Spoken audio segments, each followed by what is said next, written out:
The effective mass approximation. So if we consider an electron flying through a vacuum, it moves very much like a classical particle. It has a well-defined mass, just the mass of the electron, and that means that at low velocities it has a well-defined momentum, so just mass times velocity. Now if this electron were to interact with an atom, the atom has a very large positive charge at its centre, and then you have some orbitals which sit around the centre which are negatively charged. And all this comes together to mean that the scattering power of this atom when interacting with an electron is really very large, and so the electron is going to get scattered quite considerably. And this scattering of course is quantum mechanical and probabilistic and so on, but you can calculate how powerful a scatter it is and express this in terms of the target size if the scattering was classical, so sort of how large a target it was if your electron was just like a sort of bullet being fired at it. And what you find is that for an atom, the scattering cross-section, which is measured in units of area, is about an angstrom squared. Now in a crystalline solid, you have a regular array of these atoms. Let's just draw these in place. And the separation of these planes is only ever about sort of 5 angstroms or thereabouts.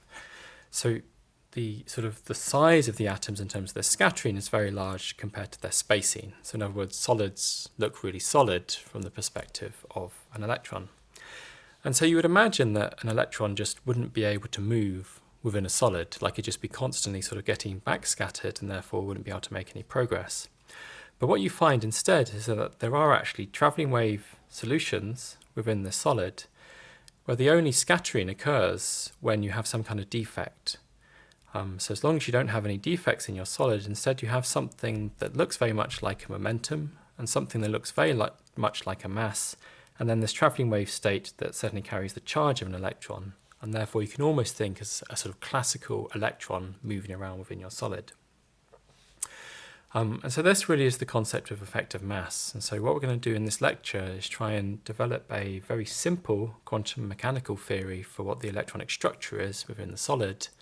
And then in the second half of this lecture, we're going to then try and sort of match it up with the dispersion relation of the free electron and see how we can extract a mass from it.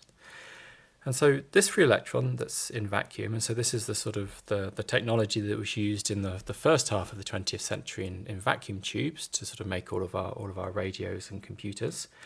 The dispersion relation is how the energy changes as a function of momentum. So it's E as a function of P. And because we're in a vacuum, there's no potential here, so all of the energy is just in the kinetic energy of the electron, so just kinetic energy. And because it's relatively slow, that of course is just 1/2 MEV squared. And if we just do this substitution for momentum, it just brings it into a form that I'm sure most of you have seen before. So just P squared over 2 times mass of the electron. And finally, just to then relate it to solid state theory, we can take it into our crystallographic momentum, which is basically just taking our momentum and dividing through by h bar. And then we have the dispersion relation in terms of crystallographic momentum. So E is a function of K, which is now just equal to, we need to substitute this into here, we substitute it in twice. And are we, I need to write it, sorry, okay, PH bar K is the easy way to do it. Okay, substitute that in twice, and we've got H bar squared, K squared over 2 E. Right, so this is for an electron in free space, and what we want to do is get to a similar sort of relationship for some kind of effective mass that refers to what's going on in the solid. And so for a really simple quantum mechanical model, what we're going to use is known as tight binding. And this comes from this idea of imagining what happens if you take sort of 2 atoms, let's call them silicon, with well-defined atomic orbital states, and you sort of take them from infinitely far apart when we have the same energy for these orbitals. And then as you move them closer together, the wave functions, which of course are not actually fully localized on the atoms, will start to overlap. And the Pauli exclusion principle says that you can't have 2 electrons in identical states. So as these electrons overlap, there will be some kind of force that will try and sort of push these energy levels apart. And so what you get is the formation of bonding and anti-bonding orbitals. And this force, this overlap of the wave functions, you can describe numerically. It looks like a kinetic energy, and so it's sometimes referred to as the kinetic energy or the transfer integral. And we're going to tabulate it as just 2J here. And so now for our model of our crystal, we're just going to look at it in one dimension. So I'm going to draw that out again, just a one-dimensional chain of atoms. And the tight binding method starts with its ansatz, the idea that you use as the states the electrons localized on the individual atoms, which you can imagine as sitting within whichever orbital of interest you have from whatever elements make up this material that you're interested in. And so we just number these states with cats, so we've got that 1, 2, 3, 4, 5, and 6 in this case. And of course you actually have effectively an infinite set of these states in a real crystal. And so just to make the algebra a little bit cleaner later, let's decide that we're just interested in this one in particular, and we'll call this n. And therefore, following the same numbering scheme, this one just becomes n plus 1, n plus 2, n plus 3. And going back the other one, it's n minus 1 and n minus 2. Okay. So another thing that we know from the periodicity of the lattice and the block theory is that we have an ansatz for what our wave function should look like in any crystalline material, which is that it should look like a travelling wave solution or a Fourier component. And so this spacing between the lattice, which we'll take as the same as this one, we'll call this A. And so our position, which is R, for our crystallographic momentum K, is just this number of states n times A, which is a vector, so our vector A. And so we can rewrite this as e to the minus I k, substitute this in, n times A, and these are both vectors. Okay, so we have a basis of states that we're choosing to use. We have a ansatz, what we think the wave function is going to look like, and so now we can go and sort of unpack our Schrodinger equation and start substituting things in. So I'm going to write down the Schrodinger equation in the sort of compact form that we often use in physics. And the additional thing I'm going to do here is just actually add some underlining to show sort of what size these objects are. So this Hamiltonian, if you actually express it in a finite basis, ends up as a matrix. So that's what the two lines there are. You end up with your wave functions, each of which is individually a vector in this basis, but then you have a whole set of n of them. So again, that becomes a matrix on this side. And then the real work that's done in solving the Schrodinger equation is diagonalizing this object. So you find a set of states for which it's equivalent to just have an individual number multiplying the wave function, which has the same effect as the Hamiltonian operator operating on the wave function. And again, this is just to sort of as a pre-look at when we go on to sort of solving this stuff with computers. If you were to actually sort of write out your tight binding model in this sort of form, what you would find is that on the diagonals, you would have some kind of representation of what the unperturbed state energy was, like that. And then in this tight binding method, we assume that the individual states only interact with the nearest neighbours. So you have some kind of interaction driven by kinetic energy J with the +1 state and the -1 state. And if you're actually sort of inputting this in a computer in a finite basis, you would see that you end up with a sort of a J on the off diagonal in the upper and the off diagonal in the lower for the other direction. And of course, this actually goes on to infinity in this abstract form which we have here. Okay, so let's consider the Schrodinger equation for just some arbitrary energy that we solved for, and just looking at this one particular state, n. So we have our Hamiltonian operating on this state n, which we have an ansatz, so we can write the wave function as here, psi equals e to the minus I k n a. So to the minus I k n a.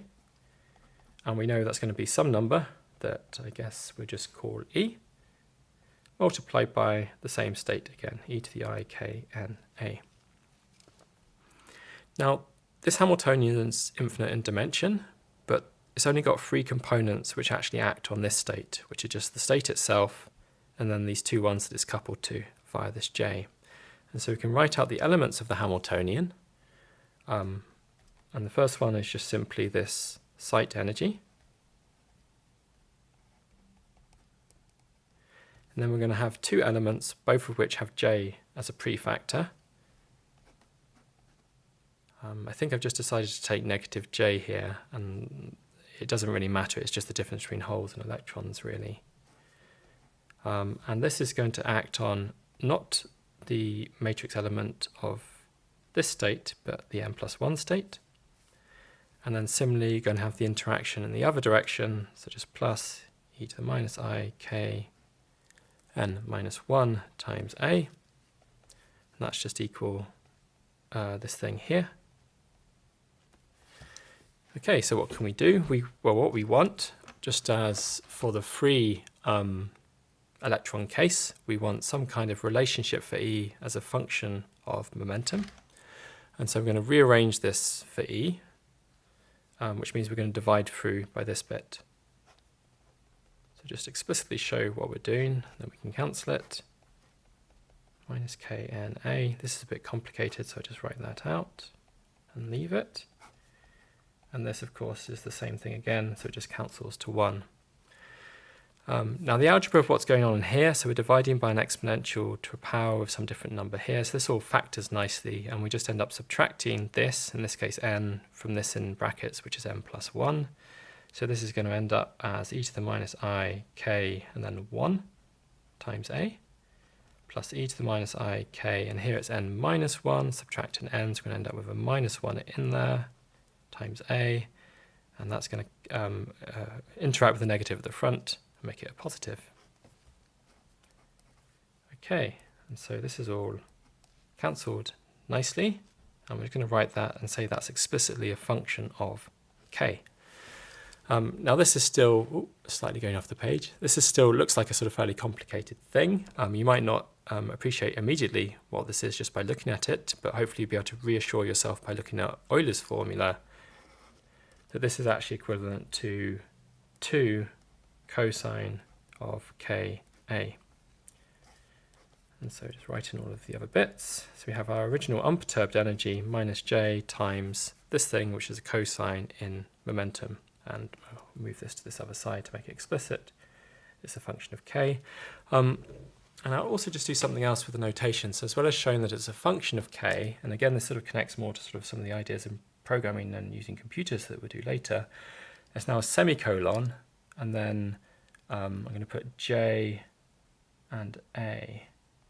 And so when you sort of pronounce this, you say that, you know, this is e of k given j and a. And so the j and the a in this case actually specify the model that we're then interested in. And so for this lecture, that's more or less the last point that we get to. And so we can draw this. And again, we're slightly disappearing off the paper.